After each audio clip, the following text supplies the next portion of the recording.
Addition and subtraction of fractions. Fractions की plus और minus कैसे करते हैं?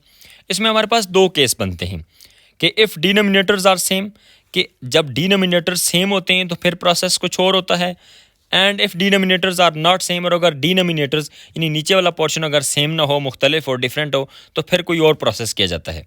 पहले प्रोसेस को देखते हैं कि जब डिनोमिनेटर सेम होते हैं। मिसाल देते हैं 2/5 + 1/5। नीचे वाला पोर्शन देखें, डिनोमिनेटर दोनों सेम हैं, 5 हैं। तो जब डिनोमिनेटर सेम होते हैं तो हम उन सेम डिनोमिनेटर में से एक ले लेते हैं और नोमिनेटर्स यानी ऊपर वाले पोर्शन को सिंपली प्लस कर देते हैं। 2 + 1 = 3, तो नीचे वाला पोर्शन एज इट इज़ रहेगा, तो जवाब आ गया 3/5। एक और मिसाल ले लेते हैं, 5/3 + 2/3।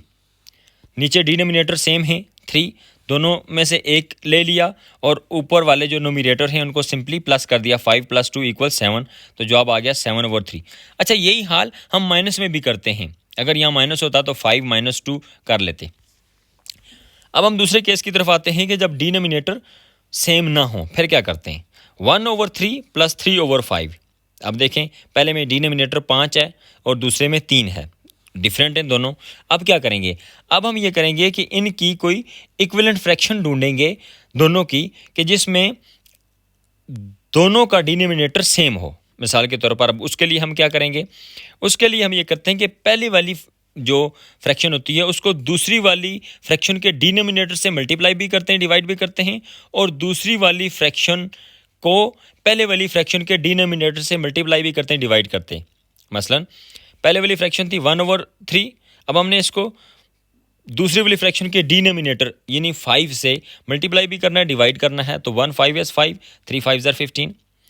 और जो दूसरी वाली फ्रैक्शन थी 3/5, उसको हमने पहली वाली फ्रैक्शन के डिनोमिनेटर से मल्टीप्लाई भी करना है, डिवाइड भी करना है, 3 3 are 9, 5 3 are 15।